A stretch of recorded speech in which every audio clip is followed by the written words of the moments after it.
Hello students. In this video I am going to complete the remaining part of the of text Dream Children.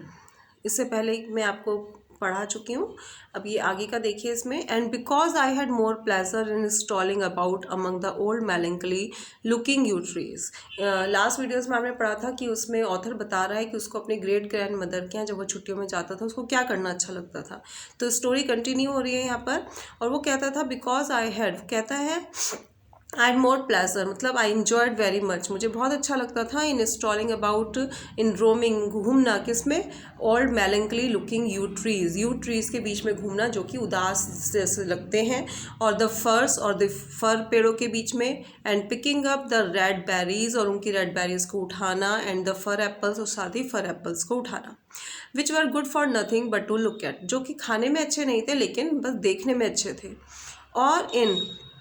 Were good और in the fine garden smells around me, और साथ ही चारों तरफ मुझे एक बहुत अच्छी smell आती थी फ्रेश ग्रास की, with all the fine garden smells around me, और बास्किंग इन द ऑरेंजरी, और साथ ही उसमें स्मेल आती थी जैसे, और मुझे ऐसा लगता था कि जैसे मैं ऑरेंजरी यानी कि ऑरेंज के बीच में जो है धूप ले रहा हूँ, जैसे ऑरेंज वहाँ पे पकते थे धूप में उसी तरह से मैं भी उनके साथ धूप ले रहा हूँ. Till I could almost fancy my self ripening, मुझे ऐसा लगता था मैं भी उनके साथ पक रहा हूँ.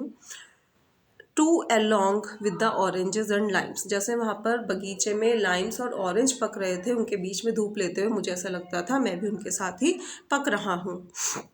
इन डैट ग्रेटफुल वॉर्मथ, यानी उसी उनके गर्माहट में, धूप की गर्माहट में, और in watching the dace that darted to and fro in the fish pond, और साथ ही मुझे dace is the name of a fish, मुझे डेज को देखना अच्छा लगता था जो कि फिश पॉन्ड में इधर उधर घूमती रहती थी, at the bottom of the garden के बॉटम में, with here and there a great sulky pike hanging midway down the water in silent state, और साथ ही वहाँ फिश पॉन्ड में एक पाइक भी एक फिश का नाम है, एक सल्की पाइक, यानी कि मतलब सल्की का मतलब है यहाँ पर लेज़ी, एक लेज़ी पाइक भी जो है वहाँ पर बिल्कुल बीच में, पानी के बिल्कुल बीच में रिमेन स्टेट, मतलब बहुत बिल्कुल साइलेंटली स्टेट रहती थी, as if it mocked at their impertinent frisking. I had more pleasure in these busy ideal diversions, और मुझे बहुत अच्छा लगता था इस बिजी शेड्यूल में, जबकि मेरा आइडियल समय था, यानी मैं वैसे बिजी रहता था लेकिन करता फिर भी कुछ नहीं था, सिर्फ इधर उधर घूमने में ही बिजी रहता था. Then in all the sweet flavors of peaches, nectarines, orange and such like common beds of children, और साथ ही मुझे ये सब चीज़ें ज़्यादा अच्छी लगती थी बजाय इसके कि जैसे बच्चों को पीचेस खाना, फ्रूटी जूसेस खाना, ऑरेंजेस और इस तरह की जो कॉमन चीज़ें होती हैं वो बच्चों को अच्छी लगती है, मुझे उससे ज़्यादा ये सब एक्टिविटीज़ अच्छी लगती थी. अब ये सुनते हैं कि कॉमन बच्चों को फ्रूट्स अच्छे लगते हैं. Here John slightly deposited back upon the plate of a bunch of grape, जो जॉन था उसका बेटा धीरे से जो है ग्रेप्स का बंच उसके हाथ में था वो वापस उसको प्लेट में रख देता है. Which not unobserve by Alice, जो कि एलिस जिसे देख लेती है वो एलिस के से अनऑब्जर्व नहीं रहता. He had meditated dividing with her, और साथ ही उसने ये भी सोचा था कि वो अपनी बहन के साथ भी उसको शेयर करेगा. And both seemed willing to relinquish them for the present as irrelevant, और दोनों ही इस तरह से प्रिटेंड करते हैं कि इस टाइम उनके लिए ये फ्रूट्स खाना इम्पॉर्टेंट नहीं है. Then in somewhat a more heightened tone, I told how, though their great-grandmother filled love all her grandchildren, yet in a special manner she might be said to love their uncle. अब वो बताता है कि हालांकि उनकी जो great grand mother थी वो सब बच्चों को प्यार करती थी, लेकिन स्पेशली वो एक बच्चे को प्यार करती थी जो कि उनके अंकल थे, यानी कि ऑथर के brother. John L, because he was so handsome, और उसका नाम था जॉन एल क्योंकि वो बहुत ही हैंडसम था. स्प्रिटेड अ यूथ, बहुत ही एक जवान और बहुत मतलब स्प्रिट से भरा हुआ एक यंग बॉय था. And a king to the realm of us, और साथ रेस्ट ऑफ अस, और साथ ही हम में क्या था, एक तरह का राजा था वो. And instead of moping about in solitary corners like some of us, और इधर उधर घूमने की बजाय, अकेले में इधर उधर घूमने की बजाय जैसे हम में से कुछ ऐसा करते थे,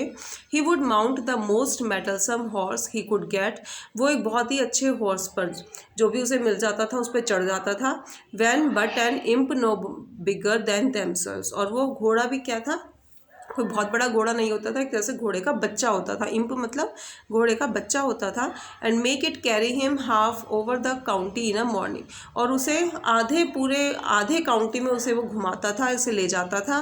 and join the hunters when there were any out as,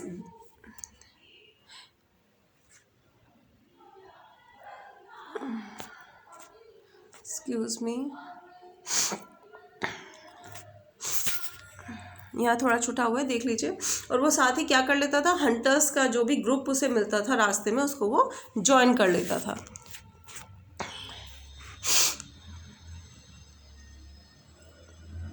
और जो है वो यहाँ पे बता रहे हैं कि जो है he love the old great house, उसे भी बहुत वो पुराना घर काफ़ी पसंद था, गार्डन्स भी पसंद थे, but had too much spirit to be always pent up with their boundaries, लेकिन वो बंध के नहीं रह सकता था, बाउंड्रीज में बंध के नहीं रह सकता था, उसे बाहर जाना अच्छा लगता था। And how their uncle grew up to man's state, साथ ही उन्होंने बताया कि किस तरह से उसके जो अंकल हैं वो बड़े हो गए, मैंस स्टेट मतलब एक बहुत ही, जब वो बड़े हुए तो उसकी पर्सनैलिटी बहुत अच्छी हो गई। एज ही वॉज हैंडसम, क्योंकि वो बहुत हैंडसम था। To the admiration of everybody, हर कोई उसको एडमायर करता था। But of their great grand mother Field most specially, and how he use to carry me upon his back when I was a lame footed boy. साथियों कहते हैं लेकिन जो ग्रेट ग्रैंड मदर थी वो उसको सबसे स्पेशली उसको बहुत ज़्यादा पसंद करती थी। And how he use to carry me, साथ ही वो मुझे लेके जाता था अपनी बैक पर। When I was a lame footed man, जब मैं एक लंगड़ा लड़का था, यानी जब मेरे चोट लग जाती थी तो वो मुझे अपने कंधे पर बैठा कर ले जाता था। For he was a good bit older than me, क्योंकि वो थोड़ा सा मुझसे बड़ा था। Many a mile when I could not walk for pain, कई मीलों तक ले जाता था जब मैं पेन से नहीं चल पाता था। And how in after life he became lame footed too, और वो बता रहे हैं कि कुछ दिनों बाद वो खुद भी ऐसा हो गया, खुद भी उसके पैर में चोट तो नहीं, उसके पैर में एक इंजरी हो, मतलब एक उसका पैर काटना ही पड़ा था डॉक्टर्स को किसी बीमारी की वजह से। I did not always I fear make allowances enough for him. अब यहाँ पे ऑथर कह रहे हैं कि फिर भी मैंने उसके लिए कभी कुछ नहीं किया,